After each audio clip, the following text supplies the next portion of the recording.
Assalamualaikum warahmatullahi wabarakatuh. Selamat pagi semuanya. Berjumpa lagi dengan saya Madam Rifda. Alhamdulillah pagi hari ini saya bisa bikin video lagi ya, mengenai permasalahan-permasalahan pasien sebelum saya tangani dan sesudah saya tangani. Hari ini saya akan membahas mengenai pasien saya ya. Pasien saya sudah lama sekali, sekitar ada 3 tahunan kalau enggak 4 tahun yang lalu, yang mengeluhkan kalau orang tuanya itu sering sakit-sakitan ya sebelum saya tangani ya. Ini nanti saya akan bahas, saya akan kupas habis di sini, saya akan menceritakan di sini perjalanannya sampai benar-benar sekarang alhamdulillah tidak ada keluhan. Jadi pasien saya ini adalah seorang TKI ya, yang berasal dari daerah Purwokerto di sana, terus bekerja di daerah Malaysia. Dan di sini awalnya untuk konsultasi di saya masalah biar majikannya itu enak, nggak galak, biar dapat bonus banyak seperti itu selain gaji. Awalnya itu permasalahannya. Terus saya kerjakan di sini ya kan, saya kerjakan, alhamdulillah reaksi. Terus setiap ada permasalahan apapun selalu meminta tolong saya ya. Salah satunya adalah mengenai itu tadi, biar majikannya sabar. Itu yang kedua. Masalah kemarin adalah masalah rezekinya biar lancar juga, jualannya juga laris ya, meskipun jadi TKI tetapi tetap jualan online. Yang istilahnya yang nangani di sini ada adiknya di kampung, tetapi dia jualan di WhatsApp sama Instagram juga. Jadi kalau ada pengiriman adiknya yang disuruh untuk kirim-kirim seperti itu.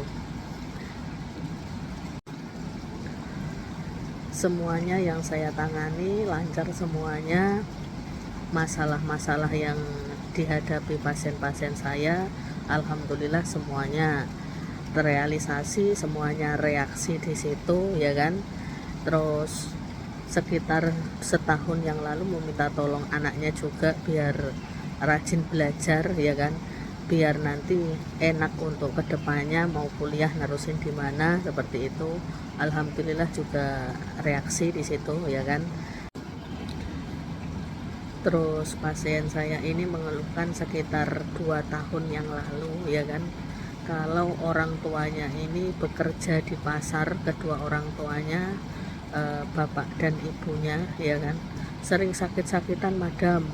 Terus berangkat ke pasar itu seminggu bisa dihitung, nggak setiap hari jualan ya. Saya kasihan sama orang tua saya, kalau istilahnya di sini membanting tulang biar dapat rezeki juga, sekalipun juga saya kirimi buat orang tua saya, tetapi orang tua saya suruh nggak bekerja, nggak mau gitu.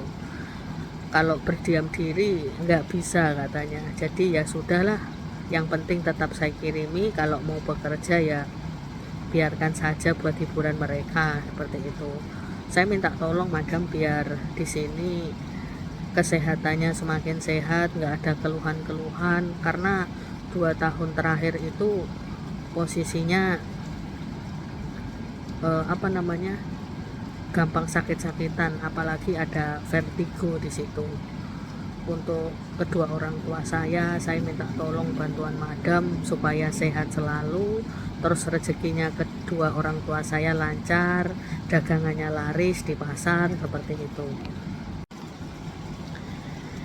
Saya mau ngobatin kedua orang tua saya belum cerita sama kedua orang tua saya, tetapi nanti kalau ada media dari madam ya kan, selain pengerjaan lewat foto sama nama itu, saya nanti bakalan kirim dan saya bilang untuk kesehatan. Nanti kalau sudah reaksi, sudah enak, saya bakalan konfirmasi ke madam perkembangannya seperti itu ya. Jadi memang yang saya lihat sekitar 2 tahun lalu ini orang tua dari pasien saya ini memang sudah berumur ya kan, kesehatannya mudah terganggu, gampang lelah, gampang capek di situ ya, ada vertigo, terus sendi-sendi sudah mulai kerasa nggak enak ya kan, jalan pun kadang-kadang kurang gesit ya, terus lemes seperti itu. Sampai pasien saya bilang ke saya, apakah ini ada kiriman atau memang sakit medis madam, seperti itu, karena sudah berumur seperti itu. Terus saya lihat memang karena ada sakit medis, kalau non medisnya kiriman-kiriman itu tidak ada, saya bilang seperti itu. Iya madam, pokoknya kedua orang tua saya sehat, hati saya biar tenang di rantauan ya, di luar negeri, jadi biar saya fokus cari nafkah buat anak dan orang tua saya ya kan, jadi tidak beban pikiran seperti itu. Kalau mau orang tua ya saya sehat, kerja di pasar ya apa boleh buat, nggak masalah seperti itu, karena dikasih tahu, dinasehati juga nggak pengen nganggur seperti itu bilangnya. Untuk medianya apa madam untuk kedua orang tua saya ya, terus saya bilang kapsul sama botol mbak, saya bilang seperti itu, jadi itu satu paket untuk satu orang, bagaimana?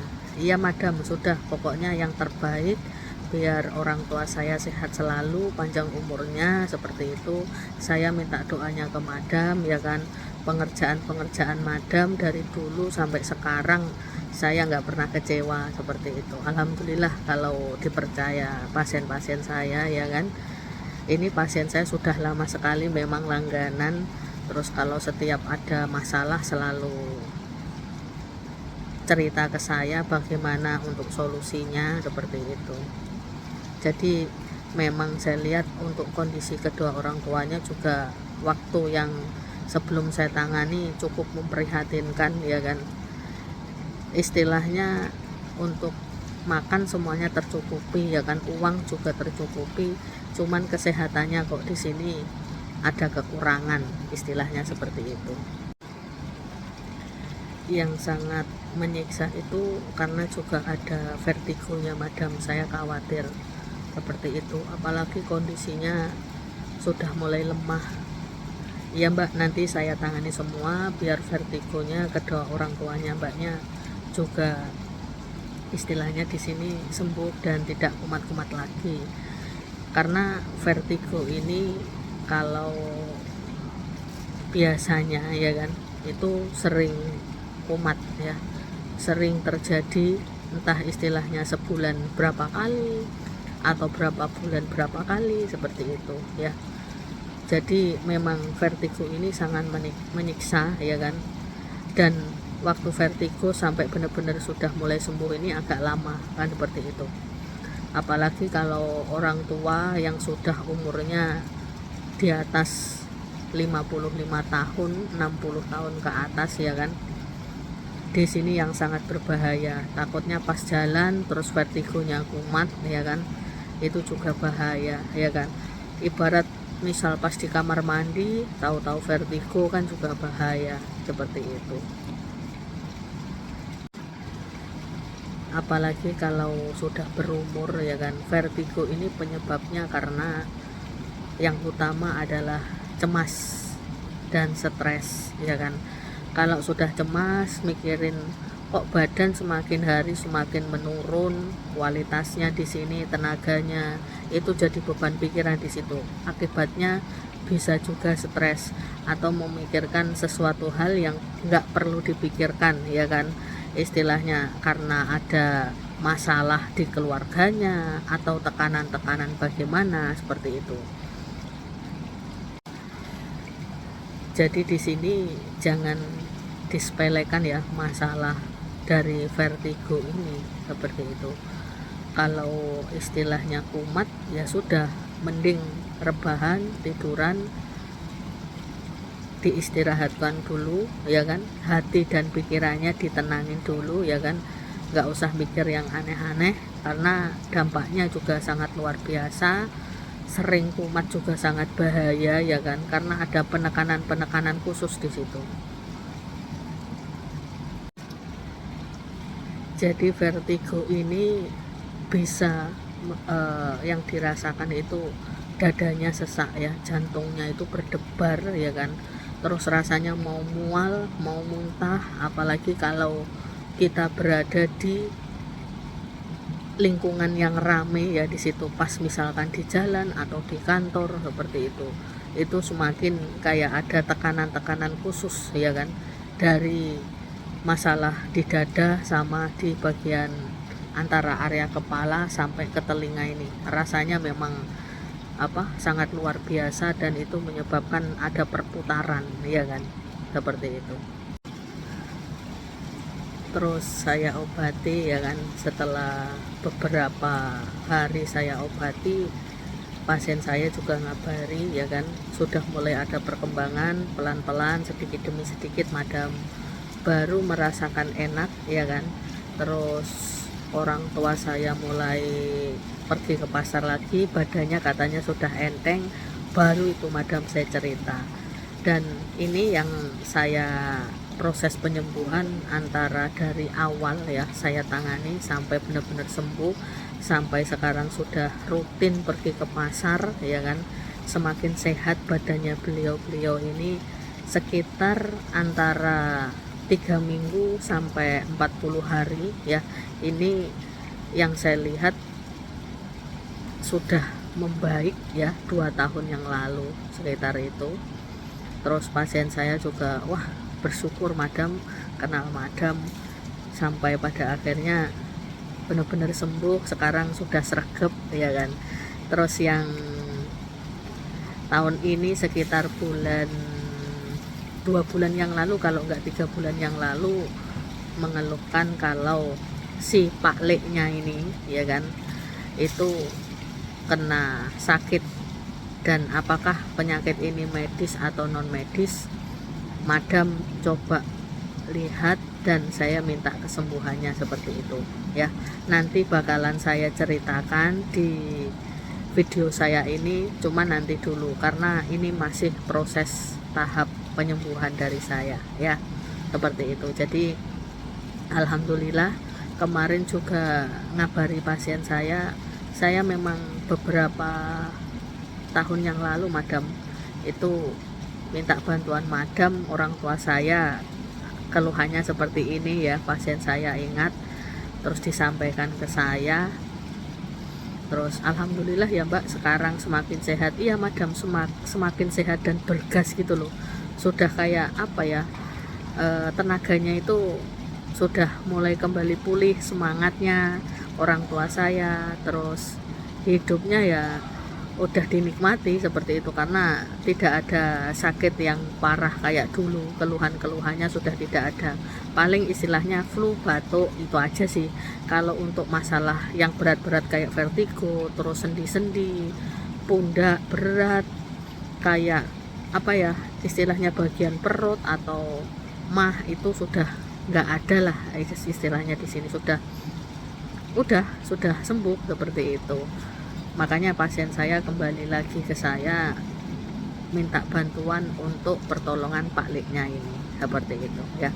Nanti bakalan saya ceritakan di sini karena semuanya juga masih proses, sudah mulai ada perkembangan sih, cuma nanti dulu ya kan, sampai benar-benar pulih, sampai benar-benar sembuh. Nanti bakalan saya ceritakan di sini kisah dari Pak Leknya pasien saya ini, disebabkan karena ada energi negatif juga ya.